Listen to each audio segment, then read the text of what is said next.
Thank you. Welcome to our session on how to accelerate your migration with Ascend. We have a phenomenal group of characters here with us today. Fred Byron, Andrew Sweeney, Mike J. Really have a great group. My name is Trent Whitfield. I'm Chief of Engineering for the East of Technologent, and it's my pleasure to welcome you to this session. Before we kick things off, I want to talk a little bit about the go-to-market that we're focusing on in 2025. It really surrounds these four main disciplines. When we're talking about data, it's getting the value out of your data, the most important element within your environment through data management conversations, data protection conversations, things of that nature. Artificial intelligence, this is definitely the way and the means that everyone is talking these days. So let's take that data. What else can we do with it from that side? How we can make your lives more efficient, easier, things of that nature. From a cloud perspective, we don't just talk about the hybrid cloud model, the private, the public. We're also talking about that modern infrastructure on-prem type of stuff. This is where we're going to focus today, by the way, a lot of those migration pieces we have from the Broadcom aspect. And then obviously security is a huge aspect where if we're talking about technology, people, processes, all those amazing things in that particular discipline. When we look at those four main pillars, we've actually developed these four practices here, right? For today's effort, we're going to really focus on the Ascend aspect. And so pumped to present this to you guys. So without further ado, I'm actually turning over to my compadre, Mr. Fred Byron, and let's learn a little bit about Ascend and how we're redefining migration and elevating those possibilities. Fred, it's all you, my friend. Go ahead and take it away. All right, great. Thank you. Share my screen here.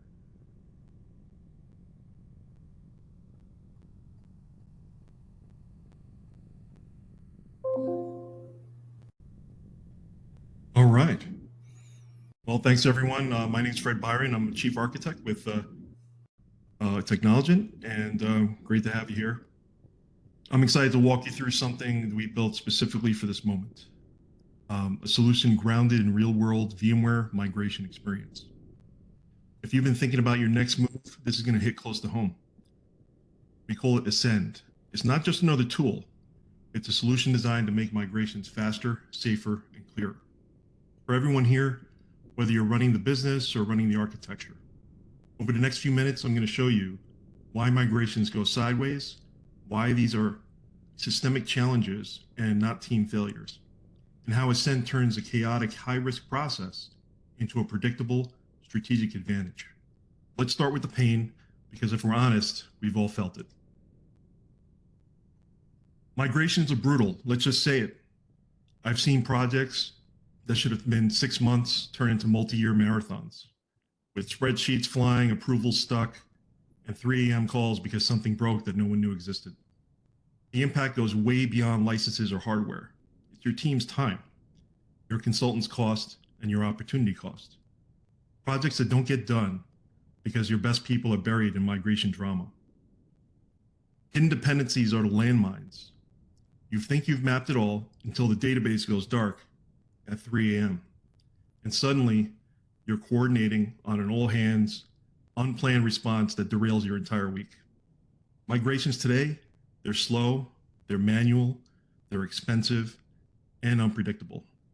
Average timeline, 10 to 48 months. One customer told us, we were 8 months in and we still didn't know what half of our systems were connected to. And that's why they're now planning on building their next migration plan with Ascend in the driver's seat. Anyone else have a story like that? Yeah, it's more common than we admit. Andrew, why don't you talk a little bit about the market and how this fits in? Sure. Thank you, Fred. So specifically talking about Broadcom, right? And that's why everyone's on this webinar. So everyone probably knows this, but I'll just set the stage a little bit. So Broadcom acquires VMware right around November of 2023, and almost immediately starts raising costs 3x to 10x on customers, while at the same time slashing the internal staff. I think when they first did the acquisition, they laid off something like 2,000 people. And then since then, we've seen thousands of more people fleeing from VMware. And it's the similar process that they did with Symantec and CA, where they're coming in, they're raising the prices dramatically and cutting their costs so that they can turn a faster profit, essentially. Fred? So this has been great for the Broadcom stock. Next slide. but it has been really, really terrible for the marketplace, right? So Susan Johnson, she famously sued them because they raised her something like 1,000% with 45-day notice. But even looking at all of our customers across the customer base, we're seeing nothing really but complaints. There was a recent survey conducted by Gartner of CIOs and IT leaders. Out of 220 people that responded, 0 said that they are having a good experience with Broadcom, either in the sales cycle or during the support. One notably saying that the support was abysmal. Next slide. So it's so bad that if you look at the research coming out of the analysts, Gartner suggests that 30% of VMware customers will be gone by 2028. And when we talk internally to VMware executives, the actual number that they're calculating is that 70% of their customers will migrate off 50% or more of their VMware workloads. So why are they doing this? Fred, next slide. Basically, Broadcom is betting that all the small customers that they have, a lot of them will just leave, but that the big enterprise customers won't be able to handle the complexity of the migration. And the reason why, next slide, is that, to Fred's point, these migrations are hard. No one really has a staff of people that know how to migrate large scale off of VMware. And on average, these projects are going to take somewhere between 18 to 48 months, and you're going to have to bring in outside expensive help to do it. Next slide. It's so challenging even that as Gartner suggests to people whether they should stay with VMware or explore an alternative technology, next slide, that the number one thing that you need to make sure is that you understand the ROI coming out of the migration. Will the juice be worth the squeeze? Will the migration be so complicated and expensive that it's just not worth doing? And so next slide, that's why we've built Ascend. So Fred, why don't you tell everyone a little bit about why we built it, what it is. I'll go into some of the details, and then we could take them into the platform. Sounds great. Thanks, Andrew. So why did we build Ascend? First, let's take you behind the curtain. Ascend wasn't dreamed up in a vacuum. It's a product of hard-earned lessons and repeating patterns. We've been through these migration projects that start smooth and spiral at 3 a.m. Fire drills triggered by missed dependencies or last-minute surprises. This isn't about adding another point solution to your stack. It's about a shift in outcomes. Ascend represents a three-way partnership where Technologent brings migration expertise and project management, ReadyWorks provides orchestration and workflow automation, and Nutanix contributes proven migration technology. All these three components work together to give you complete migration control. The proven power of Nutanix Move, the migration engine, the orchestration intelligence of ReadyWorks, and Technologent's battle-tested migration playbooks. In one past dry run using legacy tooling, a surprise dependency nearly derailed a key application. We built Ascend so it would surface these issues early. If they had it then, they could have avoided the fire drill.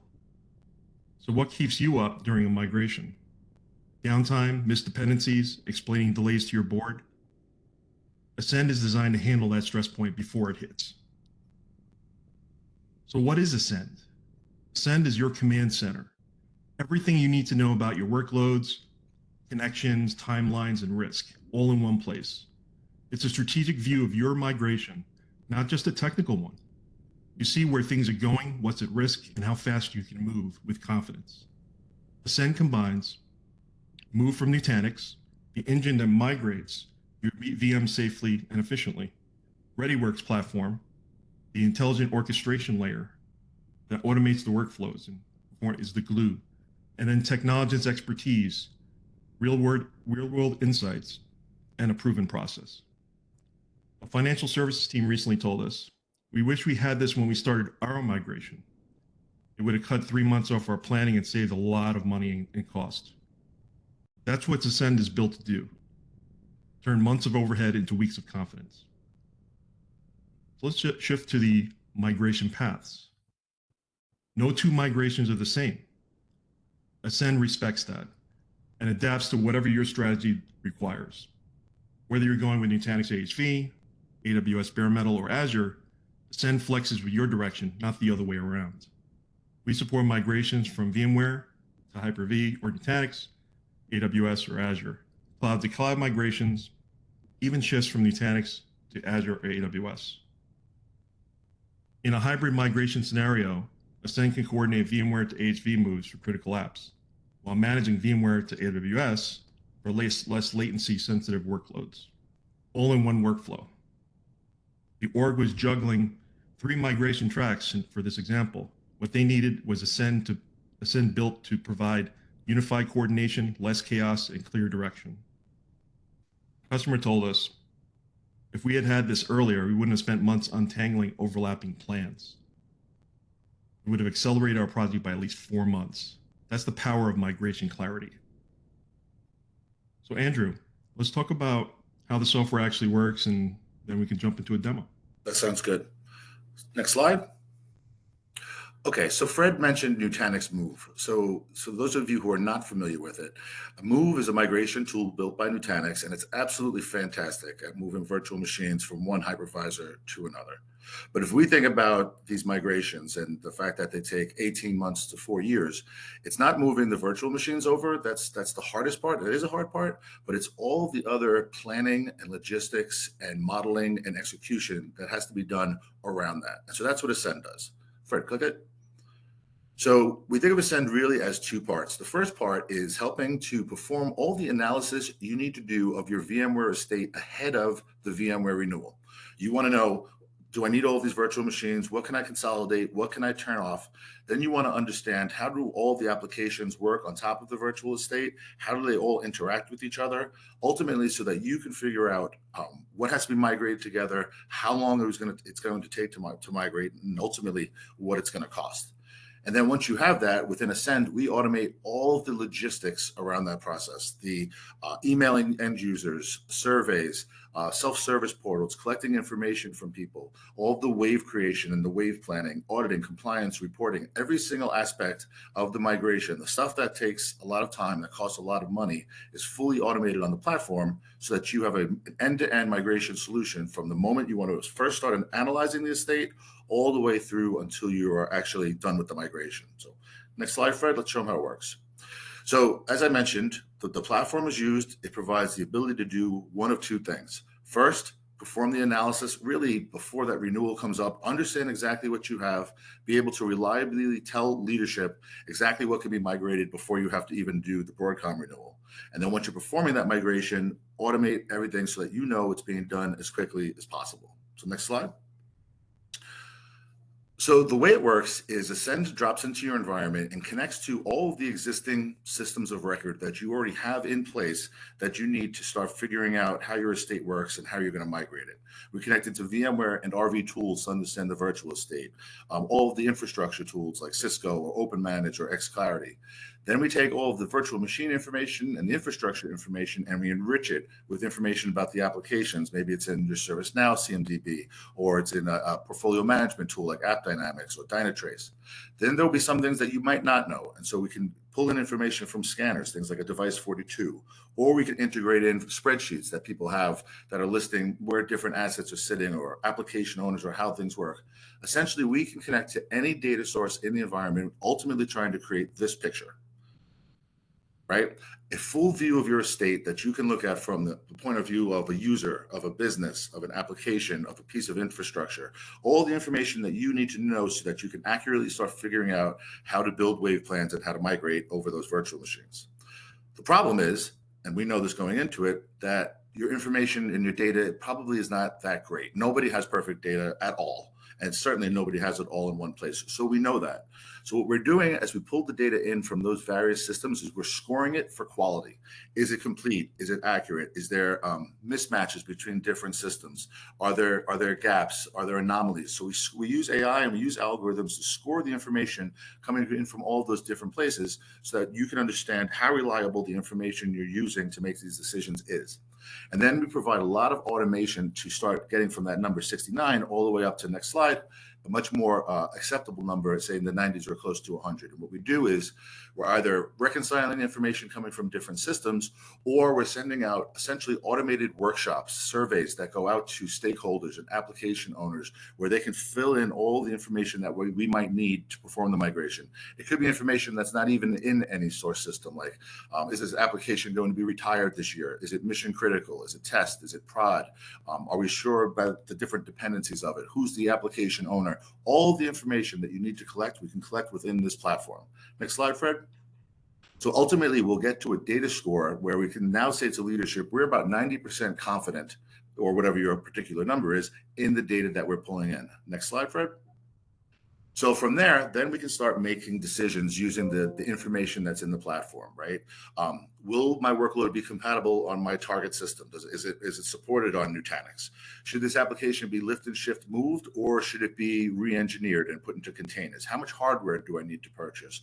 Ultimately, next slide, Fred. What we're trying to figure out is what can we migrate in advance of the renewal? Or if you have to renew for 1 year on Broadcom, what can we definitely migrate in that year? And what are the blockers that are preventing us from migrating more, so that we can try to get as much off of VMware as quickly as possible before we get into this 3x to 10x scenario on our renewal? Ultimately, next slide, Fred. What we want to be able to do is go to leadership and say, this is how long the migration is going to take, this is the timeline, and then this is what it's going to cost. Next slide, Fred. Once we have that, and then once the decision's been made to migrate, then within Ascend, because you have all of that data and because you're pulling in live information from all of those systems over the course of all of the years that it takes to perform the migration, as I said earlier, we are automating absolutely everything. The VMware migration, the hardware refresh, the scheduling, we're pushing the work down to the end users so they can migrate their own machines within the guardrails that we set. Essentially, every single aspect of an enterprise migration is fully automated on top of Ascend. Fred, you want to take it away, and then we'll go into the demo? Absolutely. Thank you, Andrew. So here's the Ascend advantage and the reality. Traditional migrations, they're messy, landmines, manual approvals, bottlenecks, timelines that double halfway through. That's cost, that's reputation. That's your roadmap getting pushed for another quarter.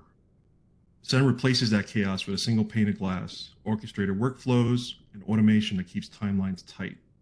That's what you see on the right-hand side of this slide right now.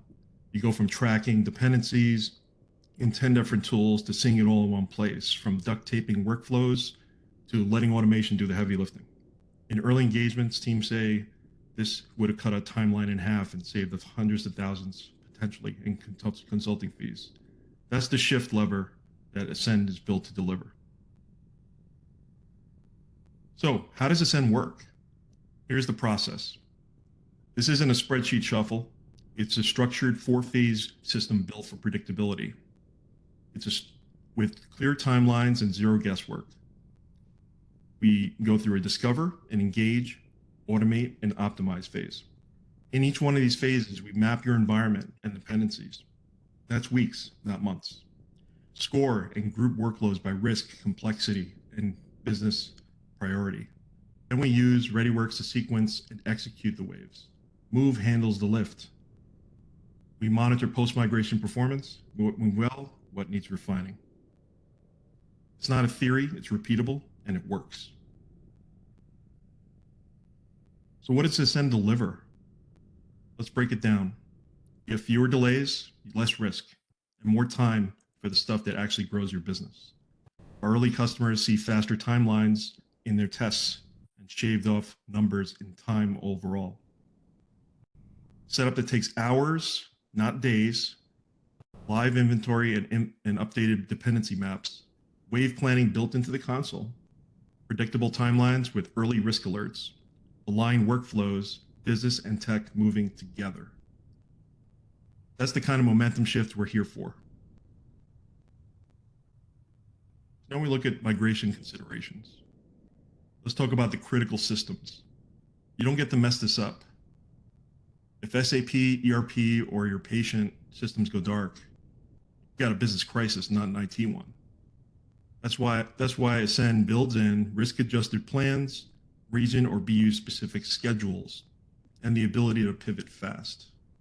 That's what we mean by flexibility.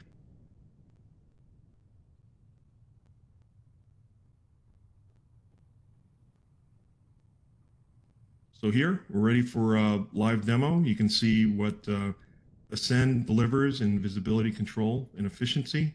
We're going to pass the baton over to MJ to take over and show you what this looks like live in action. Awesome. Thank you, Fred. Thank you.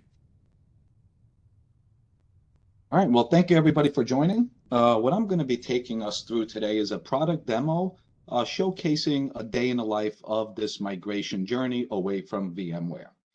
So as Andrew and Fred mentioned, everything really begins with the data.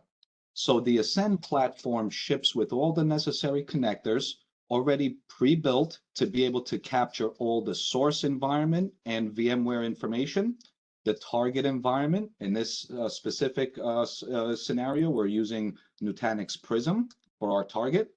And then we also have a connector for Nutanix Move.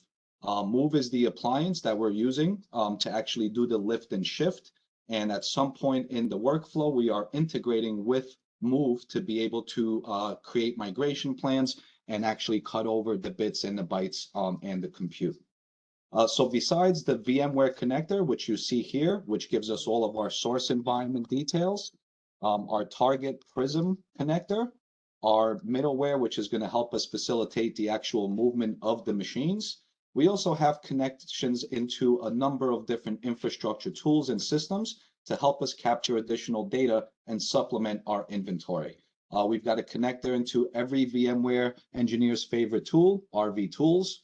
We've also got ServiceNow from a CMDB perspective, but also from an ITSM perspective, where we're able to automatically create incidents and requests as part of a workflow as we migrate things, which we'll cover in a little bit. We've also got a ton of other connections to discovery tools, the Device 42s, the OneIQs, everything from Lenovo xClarity to all of the other standard known Active Directory, other inventory systems, databases, CSVs, really the ability to tap in and connect to any data that deemed necessary to be able to successfully execute this program. Establishing new connections is as easy as clicking the Activate New Connection button, and then depending on the connector, an easy form is presented where the operator fills in a number of inputs and fields and clicks Activate a New Connection.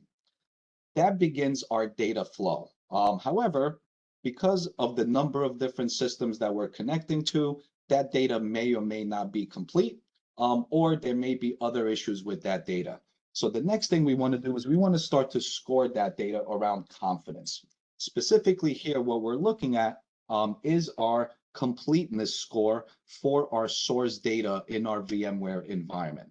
So we're able to first and foremost pull in all of the data, but then wrap logic and scoring around that data for source, target, or any other data set, and be able to apply a score against where are we, what's the completeness, what's the correctness of that data, and a number of different mechanisms that we can apply. But specifically here, we're looking at our source environment and a number of different data points that may be missing values or data that we deemed needed and required to successfully execute this. So once we get our initial score, expectation is that will never be 100% from day one, but through additional connections, but also the ability to reach out to stakeholders and end users by way of surveys and automatically capturing additional data that may not exist in some system of record directly from stakeholders to ultimately drive this score to a much higher acceptable number where confidence around the data and our starting point starts to be realized. So first, we're capturing the data, and then we're scoring it and building out additional connections or establishing additional connections and backfilling any data that still is left to be captured or may be or is deemed needed or required. MJ, can I jump in 1 second? Absolutely, Andrew. Great. So I just wanted to point out to everyone that as Mike shows us the data that we're collecting, it's not just information about, say, the OS or the memory or power stats, but it's also some of that soft information that you need in order to perform and plan these migrations. Do we know the applications? Who is the app owner? Do we know the application leasing information? Has the app owner validated that they want to migrate this onto Nutanix?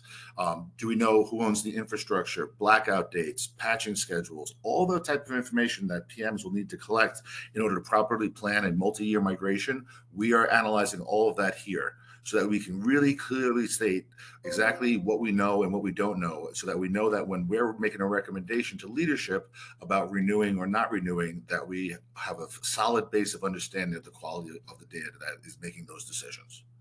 Thanks, Mike. Yep, great call out, Andrew.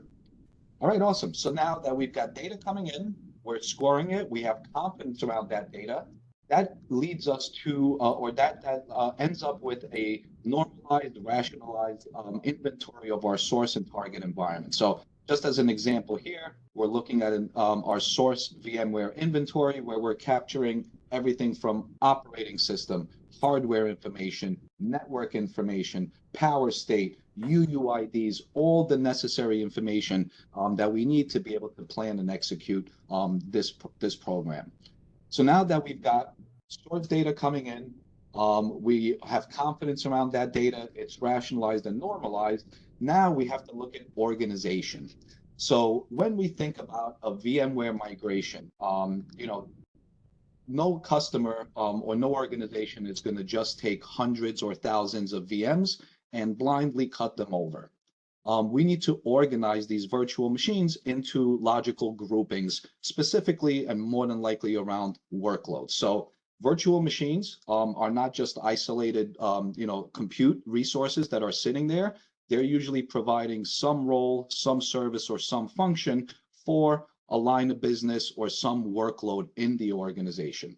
So through the connection and app data and being able to harvest things like app dynamics and other systems to be able to get relationships around applications, we're able to render this relationship mapping.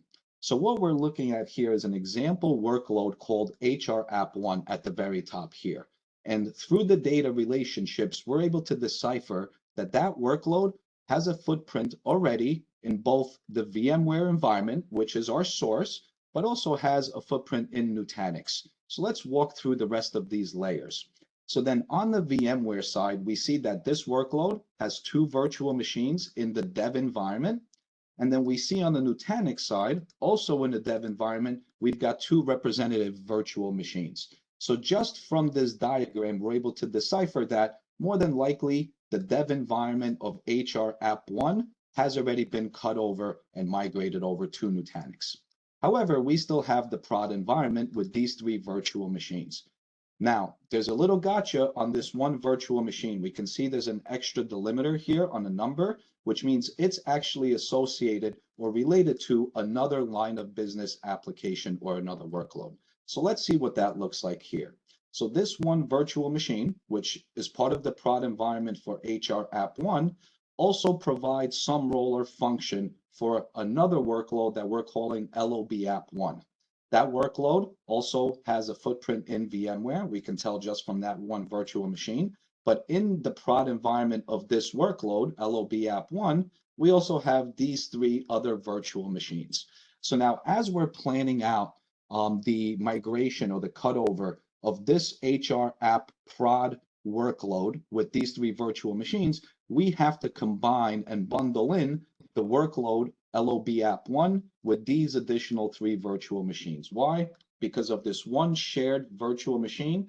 This could be a database, this could be a web server, some shared function that both workloads are using. And in order for us to successfully plan out, eliminate risk, and not disjoin any services, we want to look at migrating these 2 workloads together when it comes to the prod environment. Awesome. So now we've got data, we've got confidence, we've got groupings and relationships around our source and target environment. Now what we're going to look at is the next step is kind of looking at, planning out and executing this migration. So we're going to take a look at our candidate readiness and selection functionality. So what we're looking at here is, again, our source inventory of our virtual machines in VMware. But then in addition to that, we're now able to apply logic to each virtual machine to determine its readiness to be cut over or migrated or scheduled for a migration. So operators have the ability to build out what we're looking at here with these red, amber, and green statuses, readiness gates. And this could be 1, many, dozens, as many as a customer or an enterprise might need to deem a virtual machine ready for cutover. Now, to Andrew's point earlier around the relationship, around the scoring of the data, A readiness gate doesn't necessarily mean hardware readiness, doesn't necessarily mean software readiness. A readiness gate can also be some of these other human checks around, did we get app owner sign off? And again, through our surveying capabilities, we can distribute surveys to app owners and stakeholders and automatically capture this information. But what we're trying to end up with here in our readiness selection capability is a set of gates that we want to a VM to be compliant against in order for that VM to be ready. So once we've defined those gates, and again, this could be a workshop, sitting down with stakeholders in the enterprise, looking at the workloads and what does it actually mean for something to be cut over. A change request needs to be submitted. Firewall requests need to be submitted on the target side. We need to notify the end users of the workload that there might be potential downtime or some transition period or something that they need to be aware of. We want to communicate with other SMEs. Each one of those 4 steps that I just described could be one of these readiness gates that we're toggling here to determine this virtual machine has gone through all of these conditions and it is absolutely ready to be scheduled and to be cut over. So now, once we have a subset of machines, and also, upon day 1 of the installation, once the data is tapped, there are predefined readiness gates here, like large VM. Any virtual machine that's larger than 5 terabytes is automatically going to get flagged as not ready, just based on its size, where we might want some exception workflow around large VMs or maybe some additional planning. Operating system status, the source environment, which is the second column. The source environment may have certain guest operating systems that are quite old, that are legacy, by some means.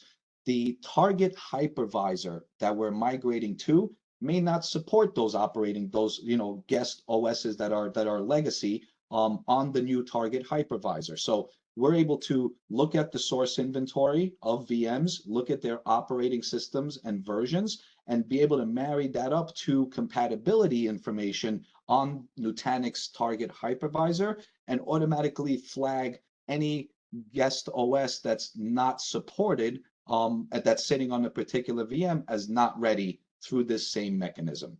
But what we end up with here is a subset of machines that are deemed ready by all of the readiness gates that have been established. So we're going to highlight those, and we're going to drop these machines into our migration wave. Now, a migration wave, the best way to think about it is basically a grouping of virtual machines that we're going to apply a workflow against. Specifically here, that workflow is going to be cutting over those virtual machines from VMware to Prism using the Nutanix Move product. So now that we've populated some waves with virtual machines, and again, a wave is a grouping of virtual machines that we are scheduling for a workflow, and that workflow is the cutting over with Nutanix Move. However, now we're able to land on our command and control dashboard and really start to monitor and keep tabs on that wave and the progression of those migrations. So first and foremost, I want to draw your attention to this chart here. So as we populate these waves, we're able to see on a per wave basis just a total number of virtual machines that have been put into that wave. So we can see that breakdown, but then as we start to categorize and apply different labels to our virtual machines, such as this is a critical virtual machine, an important, some classification, or some tag that we want to apply, we can start to break out these totals based on those tags. So out of the 15 virtual machines in our first wave, 5 are critical, 2 are important, or any delineation that we may want to show on this chart here. We can also apply thresholds. Once a wave reaches more than X number of virtual machines, that bar will automatically show as red or amber as opposed to green. So some logic around thresholds can be applied right to these charts. But now that we have a breakdown of how many virtual machines we have in each wave, we can start to look at the capacity of each wave. So capacity from a disk perspective. At the end of the day, during cutover, we're going to be transferring a significant number of terabytes over the network. The source, there's potential impact to the source network, there's potential impact to the target network, and everything in between. So based on that wave breakout of virtual machines, we then start to calculate what is the total number of terabytes by looking at all the disks in all the virtual machines in each wave and summing that up as a wave total. So here we're seeing that breakdown of each wave per number of terabytes in it. So our largest wave kind of happening in August of 2025 has close to 44 terabytes of data across those 19 virtual machines. So now again, this is important because of that impact to network, especially as we look at, running concurrent waves, things happening in parallel. We want to make sure that we're not going to overload the network and that there's capacity on the network for us to be able to do these data transfers.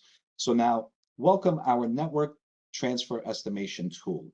So based on this breakout of, how much terabytes or how many terabytes we're looking to ultimately transfer over the network based on the underlying virtual machines that are in that wave, we're then able to allow customers to start to make estimations and assumptions around how long that's going to take. So first and foremost, they can select the interface speed of the network. So let's assume the best optimal speed there at 100 gigabit per second, and then with minimal overhead. So under these ideal network conditions, to transfer 44 terabytes of data is going to take about an hour. But as network conditions start to degrade, and we're on a much slower link with a lot of overhead, that same wave is going to take about 8 hours to transfer. Now that impacts planning, communications, potential downtime, and a host of other things. But ultimately, we're able to give the customer the ability to make these estimations and look at the impact of source and target around, what each wave is actually going to transfer. Then let's look at now things are starting to progress. So our workflows are kicking off. We are integrating and automatically plugging in with the Move appliance. We're creating migration plans based on the source VMs and the breakout of those VMs in each wave. And then we're keeping tabs of that cutover that the Move product is doing, and we're capturing the successes and the failures. So here we see a breakdown of that progression of each wave. So our first wave here, out of the 9 virtual machines that were scheduled and in that wave, 4 have successfully cut over, 2 have failed. So let's talk about what happens in these scenarios. So with the failures, there's ability to roll back. So that's one option. Other options, if there's a detected failure, and there's a number of ways that we detect failures, but upon detected failures, we can automatically integrate with ServiceNow and open up a ServiceNow incident, which then gets routed to the appropriate team for any remediation or any additional insights that may need to be captured. So we have some options around failures. Successes, those are pretty straightforward. We have a successful cutover.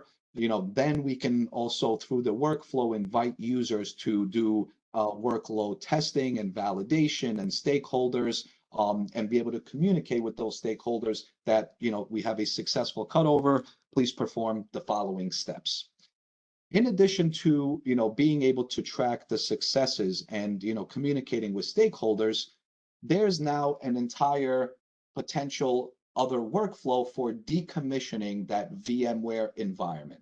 So as we start to stand up, the virtual machines in our new hypervisor, we want to start to decommission that legacy environment and start to reclaim those licenses. And we'll show something around licensing in just a little bit. But leveraging the same mechanisms and capabilities that we just went over around workflow, communications, we can then leverage Ascend to actually manage an entire decommissioning cycle of that legacy environment. So as VMs start to cut over and they are successfully migrated, we can then put those VMs through a decommissioning workflow and start to keep and monitor, keep track of and monitor that entire decom process. So just as an example here, we can see that we are tracking, any migrated or cut over VM. And in my lab here, I've got 6. Out of those 6 migrated VMs, 2 are ready for decommissioning and 4 have already been decommissioned. Now, again, the decommissioning process could be a power off, a destroy, notifications, ServiceNow requests for someone to do something, ultimately take down a rack and maybe even do something in a data center.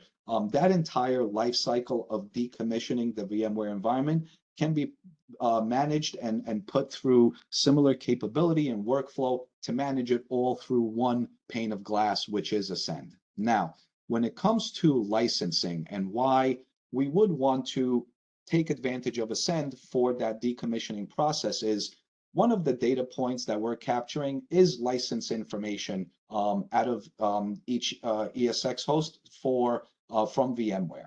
So then we have a report where we're able to show that license detail from VMware around usage and capacity.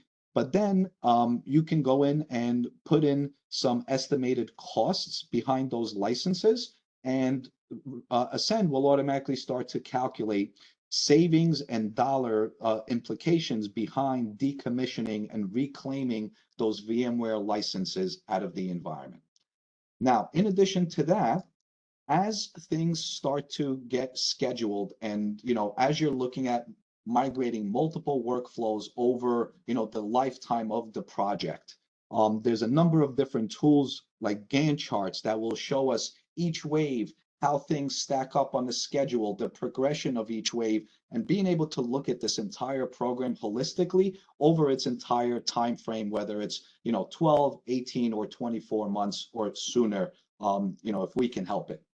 In addition to that, we've got a number of different calendar tools, but most importantly, the entire Ascend platform and the ReadyWorks platform has a full BI module where we can do a ton of dashboard reporting and reports.